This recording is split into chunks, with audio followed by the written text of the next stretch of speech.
What happens once we start delivering the service? Welcome to episode 3 in this short series on how a service is constructed.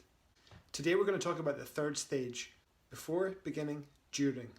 This is the stage of the service where you're actually delivering what you've promised to do and what the customer believes they've bought. So here it's really important to make sure that you do things properly and you do things well. And in this stage we talk about two concepts, the planned and the unplanned events. Let's talk about each of these in turn. The planned events are all the things that the customer expects to receive and you expect to do. And this is your opportunity to shine. So what can you do to design your service so that it's a seamless process and a good experience for your customer? Think about every stage in that process. And remember, put yourself in their shoes. What does it feel like? How can you make that a seamless, positive experience for them every time? The planned events are the easy bit. The thing that you really need to think about are the unplanned events. What do you do when things go wrong? What do you do when something changes?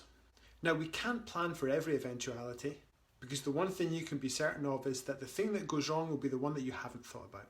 But what it's important to do is to think about what your process is going to be when things do go wrong. How are you going to react to it? What are the steps that you take? It could be a simple unplanned event like someone moving house, changing email address, or changing their phone number. How do you capture that? How do you update your databases? How do you make sure you've always got your customers' current information where it needs to be? Think about every database that you've got and make sure everything is updated. That gets even more important if someone dies. The worst thing you can do in that situation is to keep on sending stuff out. So really think about what your process should be for an unplanned event. How are you going to deal with it? How are you going to make that as positive an experience for the customer as you can? So that's stage 3, the during stage. In episode 4 in this short series, we'll look at the final stage, the after stage. But for now, thanks for watching. I really do appreciate you spending time with us. If you haven't subscribed, you can do that now. And we'll see you again soon.